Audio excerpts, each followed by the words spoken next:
Great, thank you. Again, Denise Harlow, CEO of the National Community Action Partnership.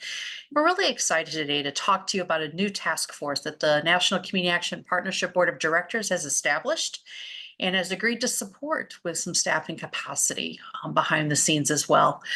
We're pleased to be joined today by Peter Kildee, a former NCAP board member and current CEO of WestCap, and we have Lynn Allgrant, a current board member of the National Community Action Partnership representing Region 2 from Greater Bergen Community Action in New Jersey. Also behind the scenes, Amy Gendusa English, key partner in our leveraging energy partnership with DOE. We also have Kendra Baldwin on our staff, who's also behind the scenes, along with Mitzi Hubbard as well. So thank you to this team for pulling today together. So let's get started.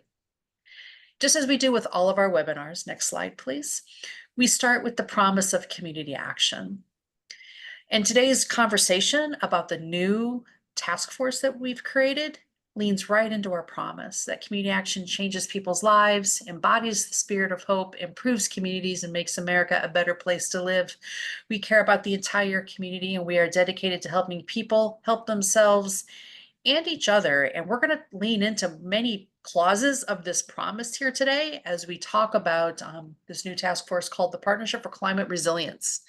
And you've heard the partnership lean into resilience many times over the years. And to now have this task force, I think is going to be a very tangible place from which we as a network of community action agencies, state associations, state offices can all really work together to ensure that we're preparing the families that we serve, the communities we serve, and our local agencies for the reality of today and the reality of tomorrow. Next slide, please. I want to remind you of the community action values as well, that we believe that all people should be treated with dignity and respect and recognize that structural race, gender, and other inequities remain barriers that must be addressed. And as we talk about climate change and response to disasters and adapting as communities and as organizations, we must keep in mind the inequity that remains in our country when it comes to race, gender, community, rural, urban. We need to be conscious and take into account our equity work when we're focused on responding to the results of climate change. Next slide, please. We believe that this nation has the capacity. We wouldn't be having this conversation if we didn't think this nation had the capacity to help our families and communities we serve navigate these times. It's going to be tough. We have the capacity and moral obligation to ensure that no one is forced to endure the hardships of poverty. Does that mean the reality that's coming or the reality that's here today is fair and equitable? It is not. But we have a moral obligation to step in and do what we can as a network based on our values. Next slide, please.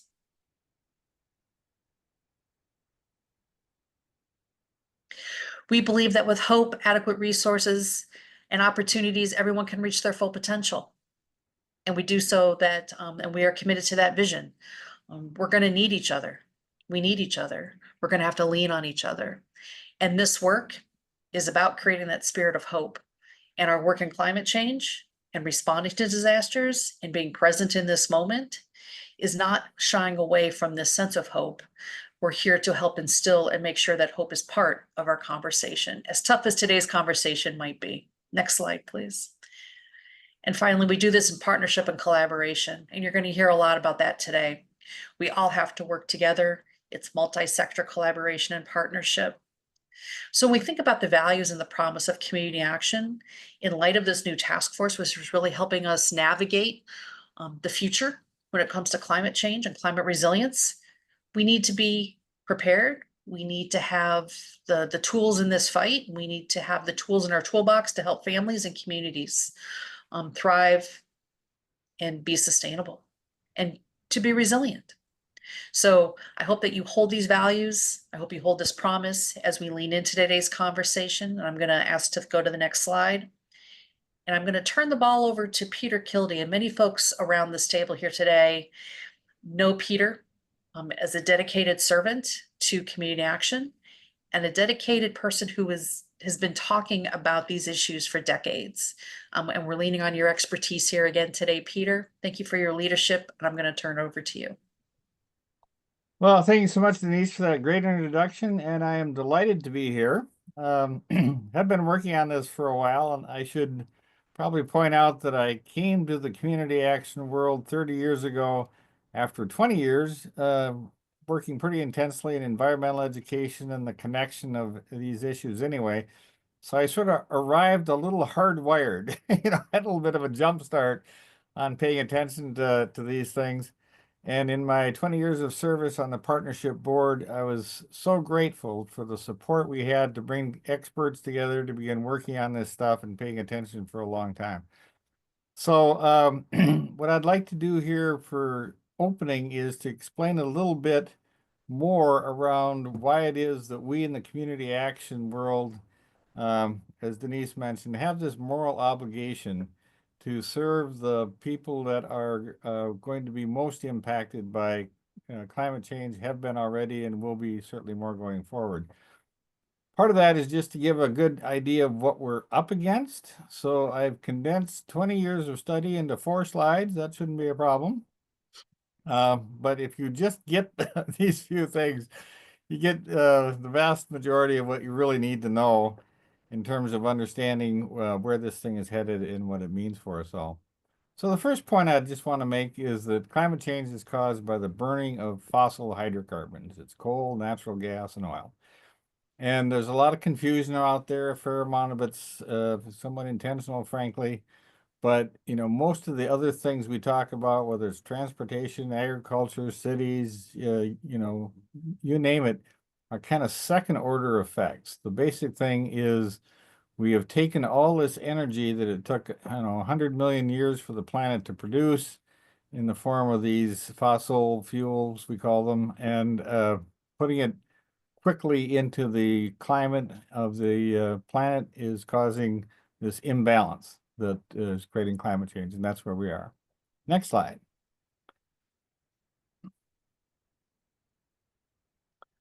So just to make this, again, fairly clear, for hundreds of millions of years, the planet was kind of a balanced system, and the heat ranged, the carbon dioxide in the atmosphere, which traps heat, ranged pretty much between 200 and 300 parts per million for that entire time. And then when we figured out how to pull out these fossil fuels and fossil hydrocarbons, it just started to shoot up. So currently we're at 427 parts per million in the atmosphere, highest in hundreds of millions of years. And it really makes the point that we are in a different world.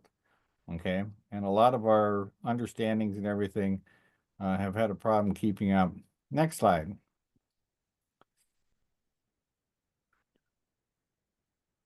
So one of the things, one of just a few slides that make it very clear in terms of what we are likely to be encountering here in the future and have already been encountering is that our global efforts to deal with climate change have really been pretty much of a complete failure.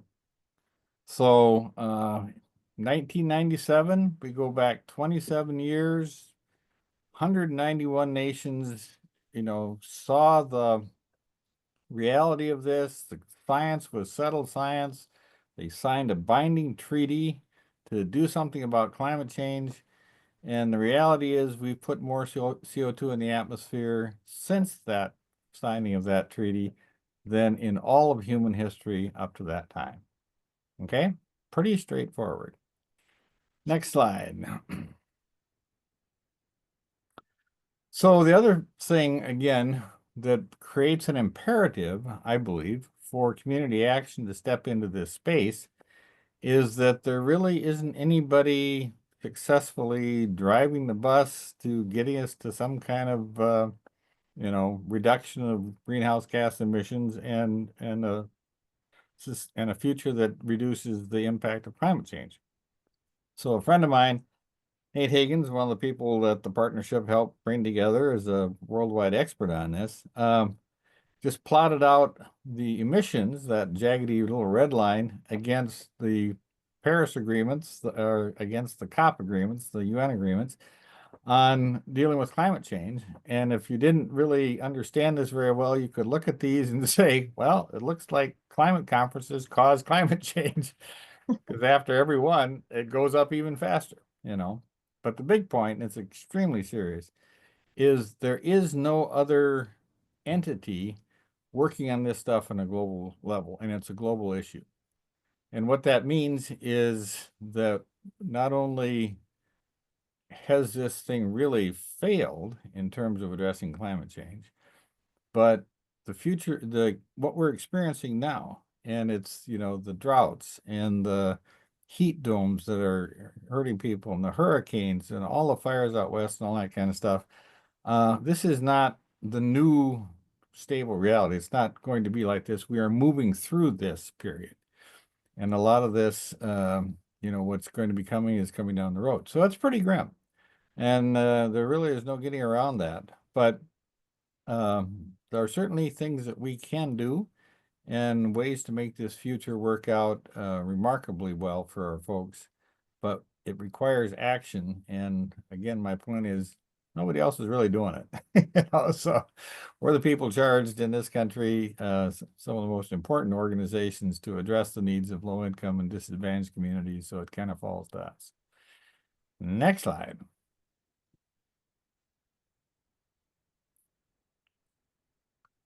So this is probably the best explanation. If you wanted one slide that covered this thing as well as any. Slide's a little hard to read, but what you see in those different colored bands on the right-hand side are different forms of energy, okay? Going back to when we were just burning firewood, then we found coal and oil and all that kind of stuff. The black line is GDP. And that correlation between energy and the economy is virtually 1-to-1. For that reason, anytime it has come up, and it's happened again and again, when it looks like economic interests and climate interests are at odds, guess who wins out? Just about every time it's economic interest. The most glaring example of this, in my mind, is that last year, which is the hottest year in the history of the planet, okay, by going back at least hundreds of millions of years until anything that we has had any resemblance of current sort of life forms. It's a huge epic. In all of that time, when we're basically in some kind of balanced environment and all that kind of stuff, and things are fairly stable, we get to this point where that last year, hottest year ever for all practical purposes. And in that year, the United States brags about producing more oil than any country has ever produced in the history of the world. Okay. And that's, so you can't have these two things happening at once to be, doing anything meaningfully around reducing climate change and producing that kind of fossil hydrocarbons that create the problem. But the biggest point is that anytime we come up with a new energy source, okay, because of this connection, it does not replace another energy source. It just adds to it. And again, that's extremely important. Yes, there are wonderful things happening. I couldn't be more excited around solar and wind and biomass, all kinds of things that are really very positive. But in terms of reducing the emissions that are causing the climate change and all the suffering we see, it has virtually no impact because we just use more energy. Next slide.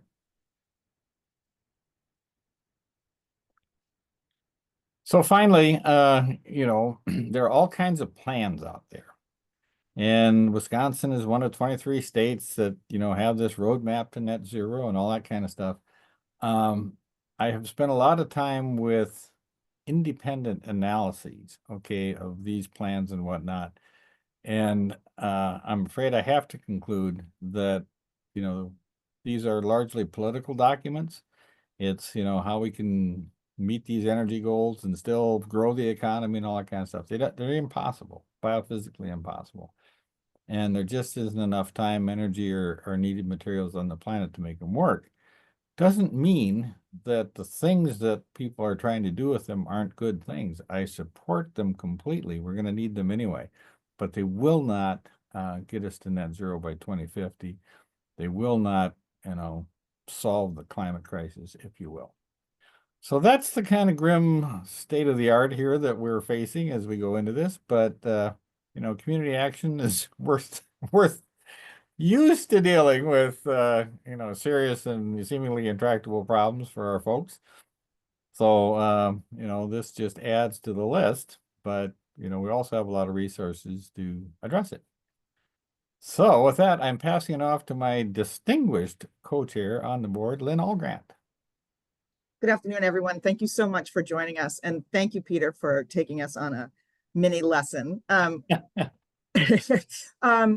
we really want to do with the Partnership for Climate Resilience is to prepare ourselves in the community action world around the fierce urgency of now, to pull together in the ways that we can with facilitated learning communities to take best practices from each other, and to make sure, again, that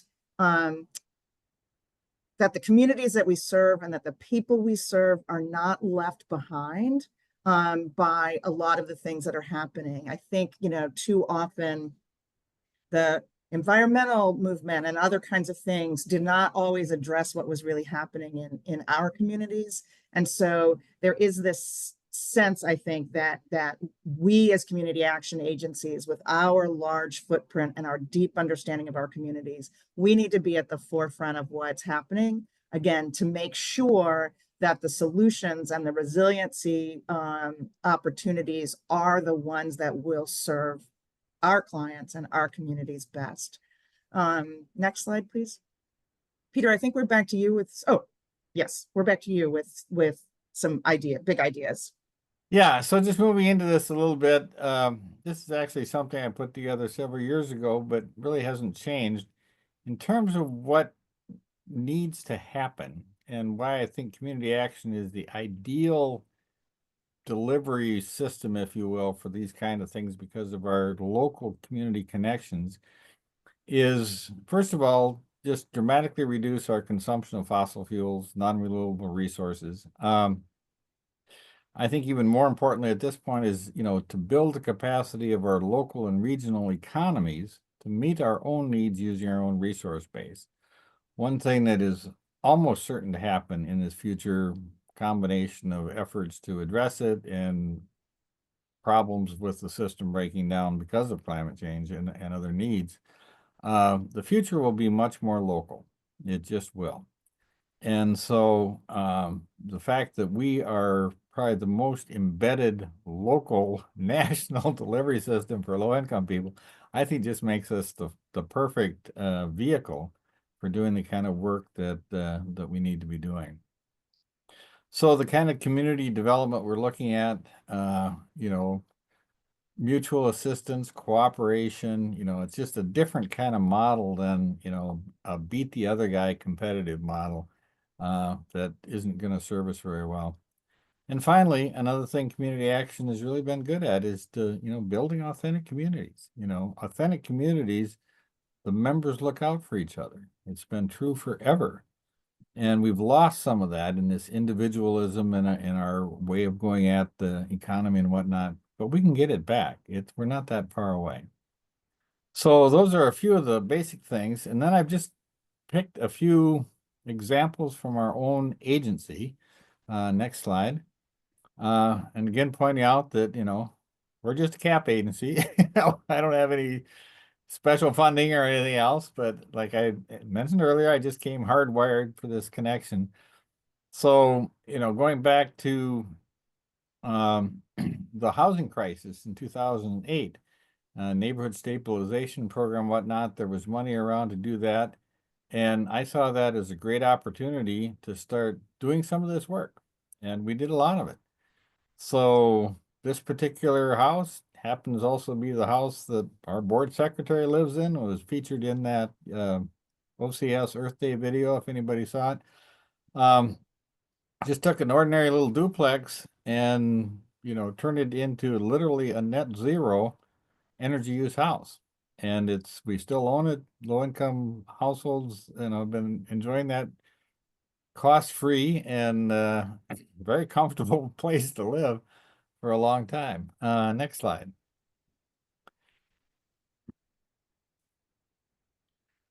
So we've been doing a few other things. A lot of this is part of from that same era. So we're going back, that's you hear a lot about air source heat pumps and mini splits. The one up in the upper right, we were putting those in 15 years ago. And in some cases, we paid a price for being early adopters because the company's been out of business and whatnot. Other cases, they're still working great. And then I just have a couple of examples here of what I call harvesting free BTUs, technologies that don't require the burning of fossil fuels so much as they provide mechanisms to derive BTUs, a lot of them from things like sunlight and ambient air temperature, which they haven't figured out how to meter yet. So they're pretty safe. And a bunch of these systems get about 80% of their energy for heating and cooling just out of the atmosphere or out of groundwater, so it's really an important technology and energy savings going forward. Next slide.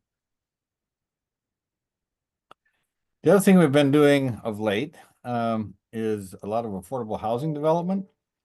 And I just want to make a couple of points here. So this one is one we did during COVID. Just happened to win, a national award. I'll talk about that in a minute. But part of what made all this successful is, you can't hardly read it, but in this little plaque on the bottom, you'll find, at least the only words I'm reasonably certain will outlive me that I've written. But at the end, pointing out that the energy savings and benefits of this project, we dedicated to the people who live there, and it's all, between 80 and 30% of county median income, but also to the community it's in, where we provide workforce housing, we provide employment, local contractors. It was a great economic development project, but also to the future we all share. And I think as we move this work forward, it's extremely important that we make the case not being, we want to take this stuff from you and give it to them, as opposed to everybody comes out a winner, because they really do. We are in fact serving the entire community if we do this work correctly. And that approach has opened actually all kinds of doors for us, and brought resources into the agency that we could not have, gotten any other way. Next slide.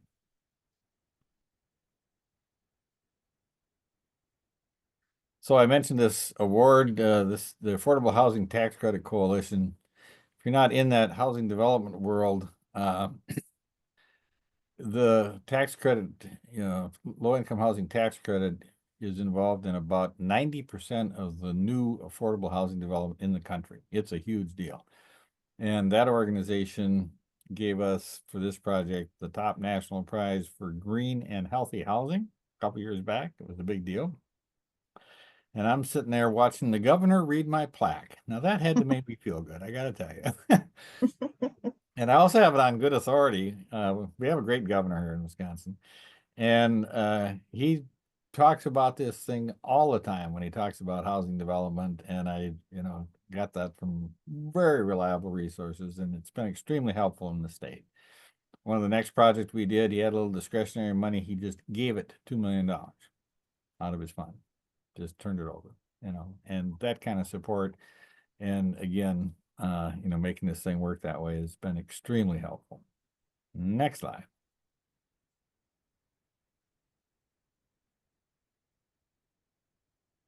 So I just had a couple other ideas. I was mentioning to the group, just pure coincidence, but community solar is a great approach for neighborhoods and environments that don't have room to put solar panels on in any adequate means.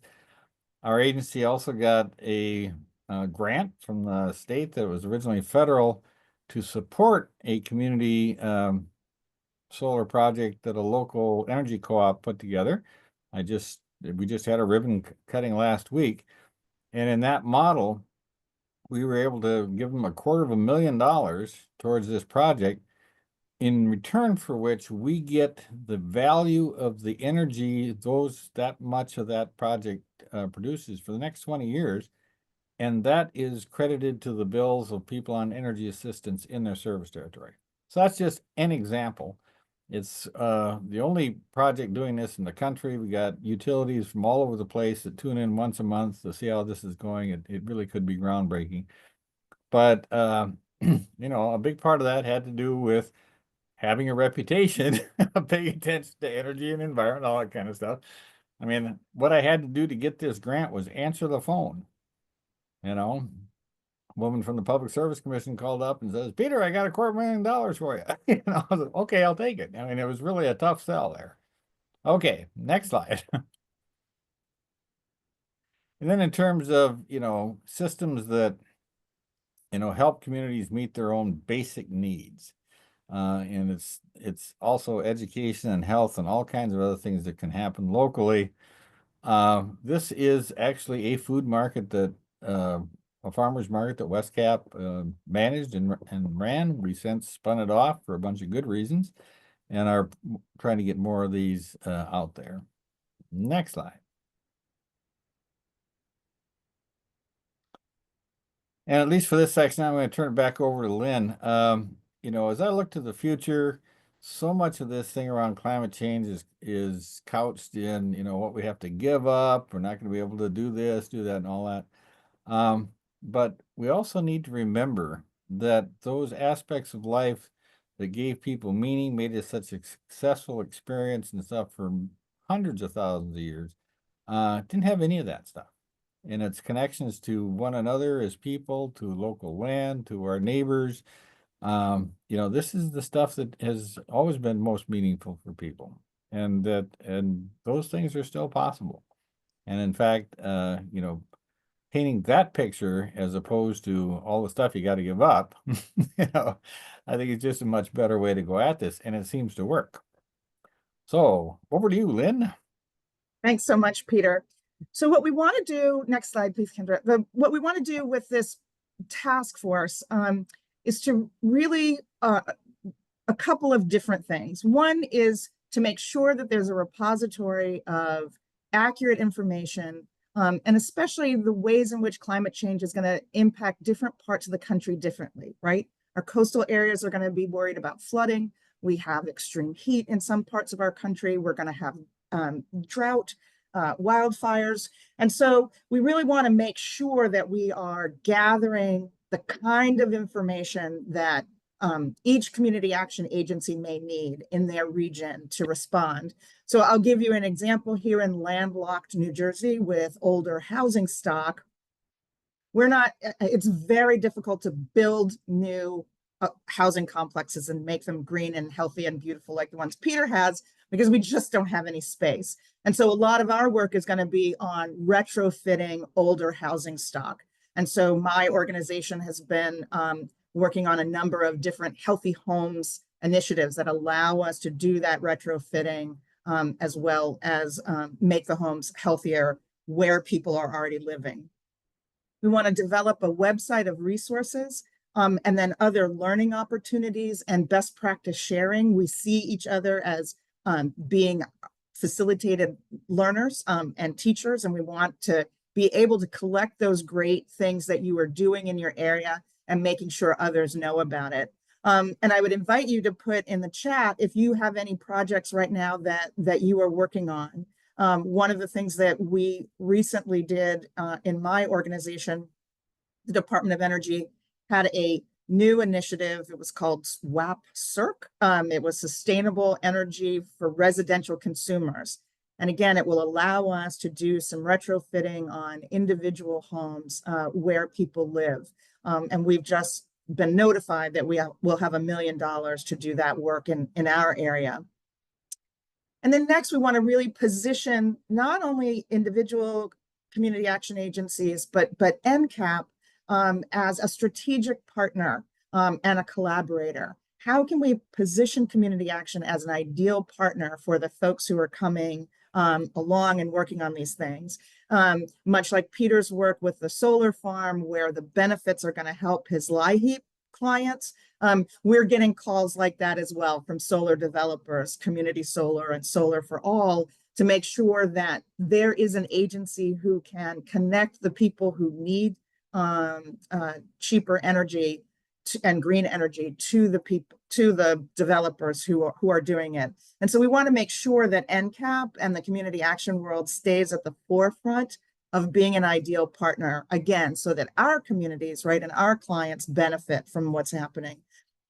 And then lastly, we want to make sure that there's a sort of repository of where are the resources that are coming, how might we collaborate together to get those, and again, I don't think that we all need to invent any of these things. So if somebody's got a great idea or a great program, I think we should R&D, rip off and duplicate. And we should be sharing those kinds of things so that we're not all starting from scratch, but in fact, we can start to replicate those things. So we're really excited about the Healthy Homes work that we're doing and how we're braiding it with other weatherization and lead and other kinds of things. If that becomes a model or is a way of advancing some of that thinking for other community action agencies, we're more than happy to share. And how do we have a repository where we can find those things and share those ideas? And so I'm going to invite you to do two things in the chat. One is if you are working on climate resilient strategies or programs in your area, just drop it in the chat so that we can circle back. We're going to begin to collect those. We'll probably have a template that we'll do, and that can be around job training as well. We've been talking a lot with our Workforce Development Board about green jobs. We are looking at some funding to plant urban trees here in the county seat. Well, we'll need people who know how to take care of trees as well. And so can we do both those things at the same time? Next slide, please. And then we also wanted to just provide a visual, I guess, for lack of a better word, to provide a visual to help you see the ways in which we see this work, right? The climate resilience work and how it overlaps with a lot of the things that we are already doing in the community action world. When Peter talks about the local food, I think about our Head Start program that has a farm to table program, right? So we're getting fresh vegetables from local farmers down the street. We actually got an award for it 2 years ago.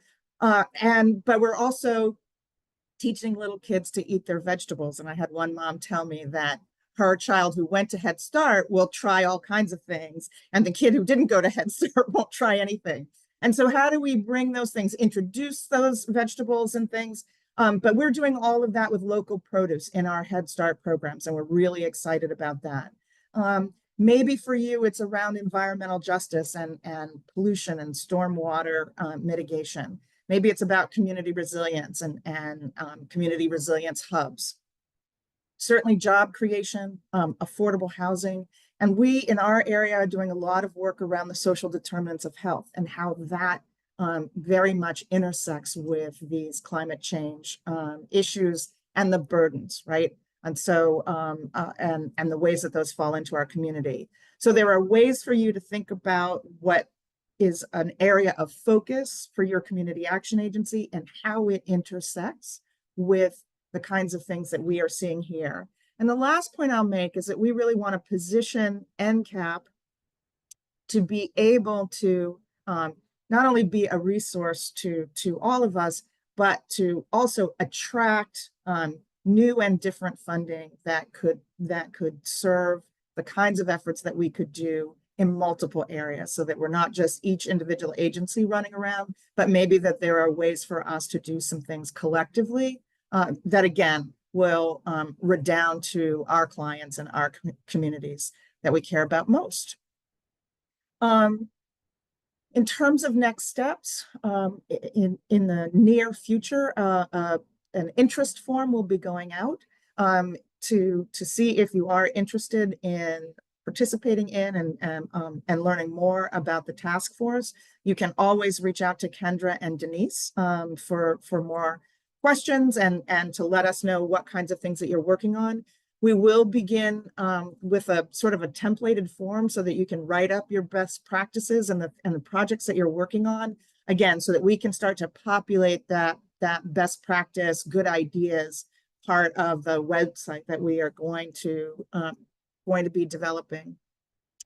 And I think I just have a little bit of, on the next slide, some contact information for us. And then I'm going to turn it over to Denise to just tell you about the other stuff that that NCAP is doing around energy and resilience. Oh, sorry, Peter first. Well, I just wanted to mention a couple of things. One of the best pieces of advice I ever got in my life about 50 years ago was a guy who said, and I was struggling with some things. He said, the first step in attaining wisdom is to know what you're up against. And that really has stuck with me. And, there's a gazillion tons of information of all kinds, good and bad, misinformation, everything else out there. But there is a resource. And again, two of the people on this resource were people that the partnership through this initiative 15 years ago brought together. I've known these guys for a long time. They're really, really good. They've come out with a 51-page report that is the best summary I've ever seen about the future that's really coming. Completely blew me away. It's the only thing I've ever asked all my management team that they have to read, to really understand this. And again, great report, and it's available free from the Post-Carbon Institute. Denise put a link in there. That's wonderful. And then, next slide.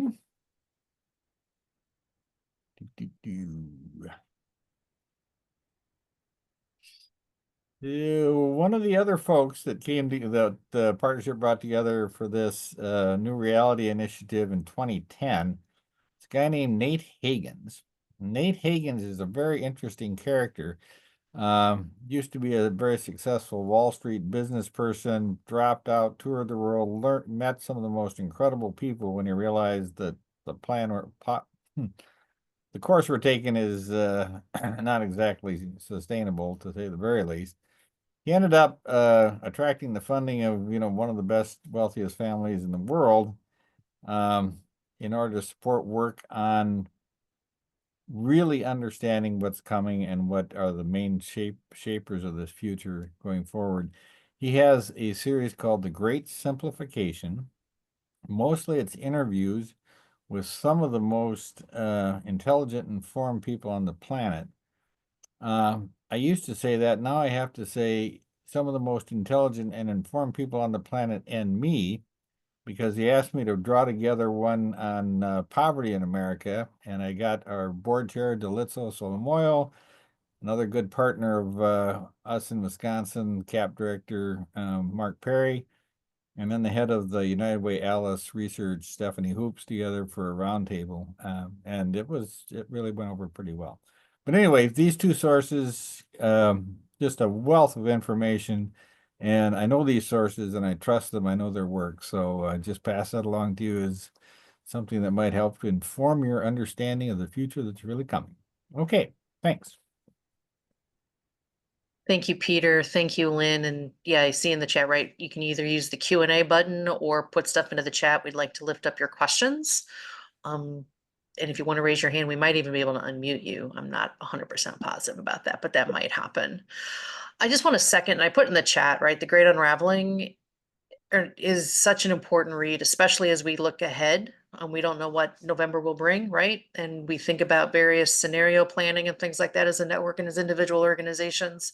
It really is this term polycrisis that we find ourselves in, and is what Peter started off with early on, right? There's no one else coming to save us. There's no one. There's no one coming. Governments and plans get written. Our job is to ensure that families can thrive, and we have to figure out how we're going to navigate this world. And it is hyper local. Peter said that as well, right? It's local, local, local. What can we do to have our families and our organizations be sustained with energy that comes off the grid? Maybe not right away, but over time, can we get there? Because that trajectory that Peter showed, right? That's accelerating, right? It's not slowing down. And any new energy buckets that we're able to create, as he said, right, just stack on top of each other to build GDP. It can be disheartening, but we take it one bite at a time. We do one thing at a time. I know so many agencies are doing great food system work. I know many of you are doing great affordable housing work, great transportation systems work, and many of you, and you've put in the chat, right, are leaning into this space. And we need your help. We can't organize this network inside the Beltway or inside Wisconsin or inside Bergen, New Jersey, right? We have to work with the entirety of the network. Just want to highlight a few things here from the partnership to make sure you're aware. We do have expanded energy partnership staff and capacity given some investments the Department of Energy, NREL, and IREC have made in the partnership in recent months, which we're really excited by. I know Amy Gendusa English is on the phone today as well. Her email is here. Keisha's currently out on leave, but she's the two project directors, but Kendra behind the scenes. I saw Chris in the chat. Please, please, please reach out to us however we can be helpful. Next slide, please. So we're going to ask you, right? We're going to send you that interest form. If that task force, right? Oh, I'll come back to that then. So October, right? October is Energy Awareness Month. Now's the time really to get prepped for October. Weatherization Day is October 30. We have a ton of we have a toolkit. NASCAS has a toolkit. Tons of stuff out there. Next slide, please. What I want to highlight about the task force is, like our other task forces, right? We have one focused on, in some ways, weatherization. We have another one focused on Head Start. We're creating another one that focuses really on CSBG, right? We have our Equity and Economic Mobility Commission. We have our Excellence Task Forces. This is a group that will meet probably quarterly. It'll be virtual. We'll find spaces, perhaps at our annual convention, maybe to get people to get to know each other a little bit. So the burden isn't huge, but the burden is intentionality, right? And consistency. We'd love to have you talk in your own organization. Are you the right person? Or is there somebody else within your organization who would like to be part of this new task force? We'd love to have you. Next slide, please. And so finally, one last commercial. We have a number of save the dates for a number of webinars coming up, including one focused on our Achieving the Community Action Vision Toolkit, where we'll talk about energy equity in addition to broader container of equity, which may be certainly of interest to everyone around this space. And then our winter conference will be in New Orleans, and then we'll be in Detroit. Talk about energy crisis. I lived in Detroit in the 70s, and I remember an energy crisis that didn't go well at that moment in time in Detroit, that's for sure. So I don't see anything in the chat or the Q&A window. Kendra, am I missing anything on this list, or Amy? Amy, not to put you on the spot, is there anything else you'd like to add from the Leveraging Energies project? No, I added into the chat just a couple of reference documents about how FEMA defines a disaster and the FEMA Climate Adaptation Disaster Planning kit. I think I have, if you know me, I have a lot of things to say and I don't want to keep us on longer than necessary, but I'm excited about the launch of this task force, and I'm hoping that will come. I guess what I would say is, based on my experience with the energy weatherization task force, I hope that this task force can quickly identify certain key tasks and then be very forceful about getting them done. So I think if anyone can, community action can. Thanks, Amy. Appreciate that. Kendra's kind of our lead person internally, but you can email Amy, myself, Kendra. Please send us contact information if you'd like to be a part of this.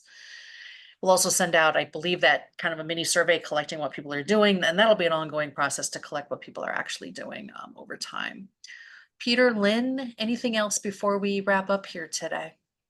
No, I just wanted to thank everybody for the great comments in the chat and the great projects that you're working on. Those are terrific. And we're really excited to jumpstart this work. And you'll be seeing a lot more from us in the coming days and weeks. And thank you to the NCAP team for putting this together. I know these things are never as easy as they always look like when it's all done. Doing it backwards and in high heels, as Ginger Rogers always did. So thank you guys, and thank you everybody for joining us. We're excited to have so much participation. Yeah, I'd add my thanks too. I very much appreciate the extent to which the partnership is lining up behind us, and we're ready to go. Couldn't be happier about it. So onward, as they say in Wisconsin. Onward, more to come, everybody. Thank you, Right. thank you, thank you. All right, we'll be in touch soon. Take care, everybody. Have a great week. Bye-bye.